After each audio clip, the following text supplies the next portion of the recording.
मैं कोई तुम्हारी चीयर लीडर नहीं हूँ, ना ही कोई कठपुतली हूँ, जो तुम्हारे कहे पर चलूं और तुम्हारे फैसले को सेलिब्रेट करूं। और हाँ, अगली बार से ध्यान रखना कि हमारे देश के अंदरूनी मामलों में दखल देने की कोई हिमाकत ना हो। अब हमारा देश अपना भविष्य खुद तय करेगा। हम तुम्हारे कहे पर कतई नहीं चलने वाले। हम अपने हितों को पहले रखेंगे। ये शब्द हैं इटली की पहली महिला प्रधानमंत्री जॉर्जिया मेलोनी के, जो अब से मात्र 20 दिन पहले इटली की प्रधानमंत्री बनी है। और ये शब्द उन्होंने कहे हैं यूरोपियन यूनियन, G7 और अमेरिका के लिए। और ना सिर्फ इन्होंने बयानबाजी करी है, बल्कि अपने आप को एक बहुत ही शक्तिशाली अलायंस से पीछे भी खींच लिया है, जिससे रूस हद से ज्यादा खुश है। क्योंकि रूस के लिए यह फैसला वरदान से कम नहीं है। और इस फैसले के साथ ही G7 और EU के बीच दरार पड़ना निश्चित माना जा रहा है। लेकिन क्या ये है ये पूरा मामला, और इटली की कार्यवाही इतनी अहम क्यों है दुनिया के लिए? चलिए विस्तार से समझते हैं। दोस्तों, ये बात तो आप सभी लोग जानते हैं कि पिछले कई दशकों से गैस, तेल, कोयला और दूसरे अन्य फॉसिल फ्यूल्स के लिए यूरोपियन देश पूरी तरह से निर्भर है रूस पर। और आने वाले कई दशकों तक ये रूस पर ही निर्भर रहने वाले हैं। हाँ, अभी 4-5 महीनों से रूस यूक्रेन युद्ध को देखते हुए यूरोपियन देशों को रूस के फाइनेंस रोकने थे, रूस को झुकाना था। इसलिए इन्होंने रूस से तेल गैस ना खरीद कर अमेरिका और अरब देशों से खूब गैस तेल खरीदी है। लेकिन ये ज्यादा समय तक नहीं चलने वाली। जैसे ही युद्ध खत्म होगा, आप देखिएगा, यूरोपियन देश फिर रूस से ही फिर से गैस तेल खरीदेंगे। क्योंकि जो गैस अमेरिका से खरीदी जाती है, अरब देशों से खरीदी जाती है, उससे आप रूसी गैस को रिप्लेस नहीं कर सकते। क्योंकि रूसी गैस अमेरिका और यूरोप के मुकाबले कई गुना सस्ती पड़ती है यूरोपियन देशों को। इतना ही नहीं, अमेरिका से, इसके अलावा अरब देशों से जो गैस तेल खरीदी जाती है, उसे यूरोप पहुंचाया जाता है बड़े बड़े टैंकरों में। उसका खर्चा इतना ज्यादा आ जाता है जिससे ये रूस से कई महीनों की गैस तेल खरीद ले।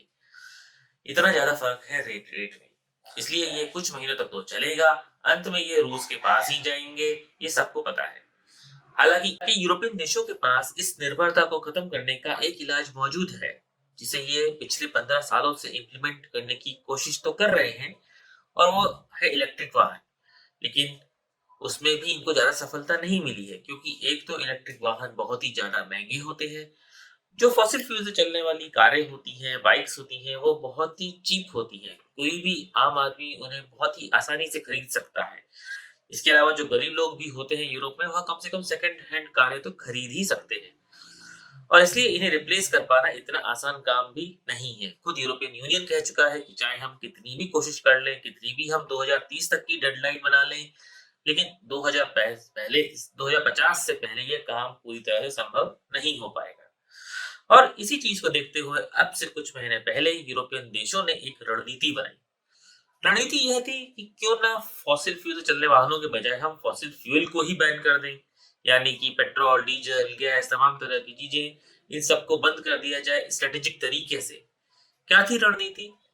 तो यह कुछ इस प्रकार से थी कि पहला पॉइंट तो ये कि जो यूरोप के सबसे शक्तिशाली देश हैं, खासकर कि जिनके पास अच्छा फाइनेंस है, इकोनॉमी है, वह अपने देश के अंदर और बाहर भी जो कंपनियां फॉसिल फ्यूल पे काम करती हैं, पेट्रोल, डीजल, गैस, कोयला, इन्हें किसी भी प्रकार से अब सब्सिडी नहीं देंगे। इसे पूरी तरह खत्म कर दिया जाएगा।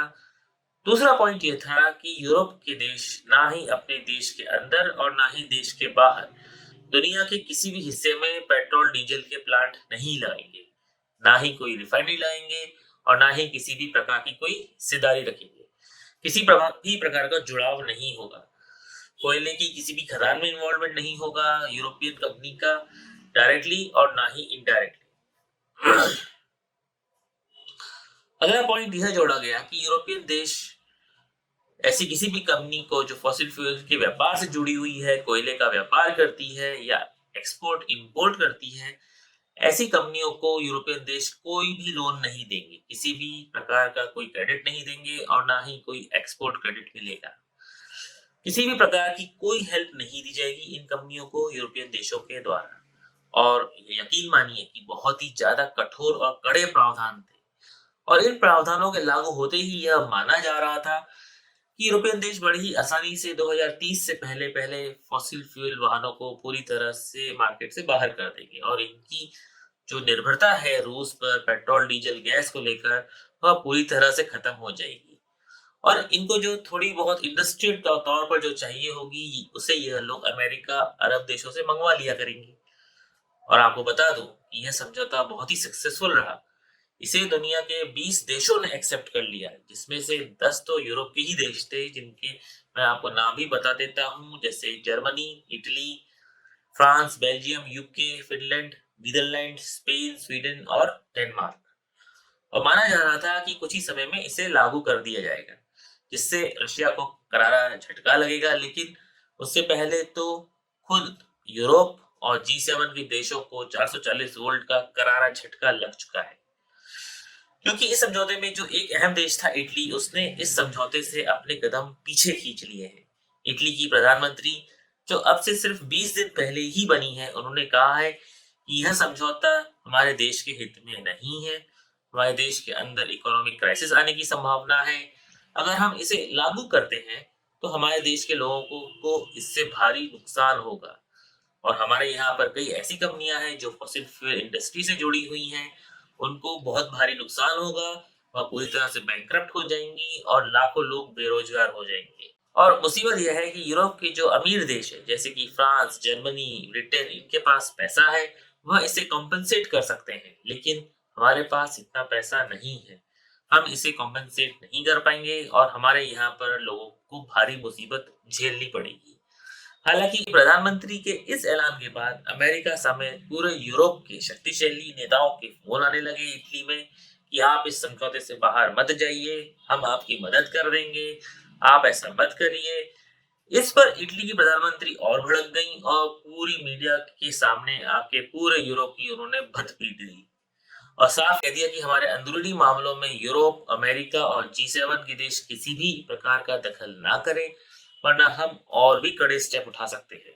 और मैं आपको बता दूं कि वाकई में ही इटली के प्रधानमंत्री कड़े स्टेप उठा सकती हैं, क्योंकि वो पहले से ही एंटी नाटो और एंटी यूरोपियन है।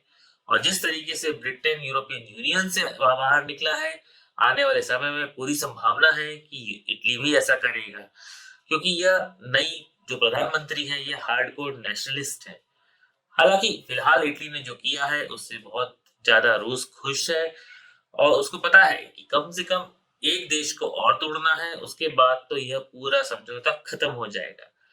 क्योंकि यह तभी सफल हो सकता है जब पूरा यूरोप एकजुट होकर इस फैसले को ले, और फिलहाल ऐसा होता नहीं दिख रहा।